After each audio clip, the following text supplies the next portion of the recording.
Fique agora com o resumo da novela A Terra Prometida, no capítulo de hoje. Cafajeste, Gibar leva Áquisa para o celeiro, e diz que já faz algum tempo que eles se gostam, e pergunta à moça o porquê ela fica se fazendo de difícil. Áquisa começa a se assustar com o rapaz, e diz que não está se fazendo de difícil, apenas não pretende se comprometer com ninguém por ser muito nova. Gibar tenta convencer a jovem, e diz que ninguém é obrigado a se comprometer, e fala que quer apenas um beijo dela. Áquisa se nega, porém, o filho de Acã tenta agarrá-la à força. Por sorte, Yoná aparece e impede que ele abuse de Áquisa. Furiosa, Yoná manda o rapaz ir embora antes que ela chame Caleb. Em seguida, Yoná tenta consolar Áquisa, e fala que ela não pode nunca mais se aproximar de Gibar, pois ele não vale nada. No reino de Ai, Tileia sofre sem notícias da filha, e fala que jamais se perdoaria se acontecesse algo com ela. Lagartinho tenta consolar Tileia, e diz que os lagartos darão um jeito para encontrar a garota. Em seguida, Arauto chega e diz que não conseguiu nenhuma pista da menina. Arauto diz que precisa voltar para o palácio, pois o rei deve estar sentindo sua falta, mas antes de ir, ele fala que se sente muito mal por ter que voltar para o palácio e deixá-la sozinha, mas assim que puder volta para ajudar nas buscas. Em seguida, Kalu pede que eles orem ao Deus dos Hebreus para que ele proteja Kira. Enquanto isso, Durgal se mostra entediado, e confessa a Camir que está sentindo falta daqueles malditos dos saltimbancos, e que está morrendo de saudades da cotovia do deserto. Irônico, Yusuf diz a Melina que foi muito bom ela ter aparecido na sala do trono, e se mostrar como sua esposa, pois já estava na hora. Melina diz que o general não tem mais por que se preocupar, pois está disposta a ser a esposa mais dedicada de Canaã, e que ele sabe muito bem o motivo. Irritado, Durgal pede que parem as apresentações, e fala que a essa altura os espias já devem ter passado todas as informações para Josué, e que não demora muito para que eles marchem para o seu reino, e diz que não sabe o que fazer. Camir fala que tem uma ideia, e fala para o rei o que eles poderiam fazer para irem se preparando para quando os hebreus estiverem se aproximando. Hipócrita, Durgal diz a todos o que ouviu do irmão, e fala que foi ele que teve a ideia. Em seguida, ele ordena que Yusuf cuide de tudo o mais rápido possível. O rei se aproxima de Camir e questiona o irmão se há alguma possibilidade dos hebreus os vencer. Camir diz que sim, porém, eles irão lutar até a morte. Durgal se desespera, e diz que é muito jovem para morrer. Zaqueu conversa com Shaya e fala sobre as armas feitas por Tobias. O hebreu diz que parece mesmo que o rapaz está sabendo aproveitar bem a segunda chance que recebeu. Shaya fica feliz com a notícia e diz que eles poderiam voltar a ser bons amigos. Tirda conversa com Inês e diz que está aliviada por saber que Josué poupou os líderes e Raniel essa vez, e confessa amar muito o marido.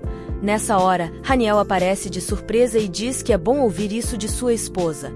O líder se declara para Tirda e pede que ela volte com ele para sua tenda, pois não sabe viver sem ela, e garante que a partir de agora ficará sempre limpo. Emocionada, Tirda aceita voltar com o marido e se despede de Inês. Ravena bajula Camir e diz que não entende como os irmãos podem ser tão diferentes, enquanto ele é tão viril, inteligente e forte, Durgal é patético e vaidoso. Aproveitando a conversa, Ravena diz que já está na hora do velho se juntar aos mortos. Camir revela seus planos para a amante, e diz que quando Josué atacar a cidade, com certeza eles serão derrotados, e que o irmão ficará muito vulnerável, e nessa hora, eles darão o golpe final. Ravena diz não entender o que ele pretende, pois sem reino não terá como eles governarem. Todo confiante, Camir diz que nunca conheceu um homem incorruptível, e fala que Josué com certeza não será diferente, e fala que quando o reino estiver aos pés dele, irá comprá-lo e refazer o reino. Enquanto eles tramam contra o rei, Jordi escuta tudo às escondidas. Tileia se desespera ao descobrir que Kira foi capturada por Zaira. Ela tenta ir atrás da garota, mas Orias não deixa, e diz que ela não conseguirá nem ver a menina. Os lagartos pedem que Tileia confie neles, pois arrumarão um jeito de resgatar Kira. Rune elogia a beleza de Livana, a jovem confessa o amor que sente por ele. Em seguida Livana tenta beijar Rune, e diz que já é hora deles terem a noite de núpcias. Rune diz que ele ainda não pode, e pede que ela não insista. Livana não desiste, e fala que depois do ocorrido, eles estavam tão abalados que nem ao menos tentaram. Rune diz que apenas não quer decepcioná-la, porém, Livana o encoraja, e o rapaz acaba cedendo. Enquanto isso, Pedael dá conselhos de guerra para Temá e Esaque, e pede que os filhos lutem com bravura, porém, sem provocar o oponente, pois podem se colocar em perigo além do que já estarão correndo, e em seguida, pede um abraço aos filhos e diz o quanto está orgulhoso deles, e o quanto os ama. Yoná e Eloi se surpreendem com a nova Nesiá, e a elogiam. Eloi não perde tempo e fala da vontade de se mudar logo da tenda de Mara, porém, Yoná se mostra contra. Nesiá aparece deslumbrante na frente de Pedael. O líder olha com admiração e enche a moça de elogios. Em seguida, ele a beija, porém, Mibar aparece e atrapalha o casal. Caleb segue pensativo para sua tenda, quando é parado por Laís. A jovem não se contém e diz que tem algo muito importante para lhe dizer. Caleb se preocupa e pergunta o que a moça tem. Sem rodeios, Laís se confessa a Caleb, e diz que já não pode mais resistir ao amor que sente por ele, pois é como uma chama que quanto mais ela pensa, mais queima. Em seguida, ela tenta a todo custo beijar o líder, porém, Caleb a repreende, e diz que é muito bem casado e que nunca trairia a sua mulher com nenhuma outra. Ele fala que nunca deu motivos para que desse a entender que ela era correspondida. Irritado, o guerreiro pede que a moça se dê o respeito, e respeite a memória do seu pai, que era um grande amigo dele. Em seguida, Caleb diz que é melhor que ela se mantenha longe de seus familiares e vá embora. Furiosa, Laís diz que nunca foi tão humilhada, e afirma que ele irá se arrepender. Enquanto isso, Esaque e Temá pressionam Adélia para que ela dê a resposta e escolha um deles. Finalmente, a moça diz que Temá é o escolhido para se casar com ela.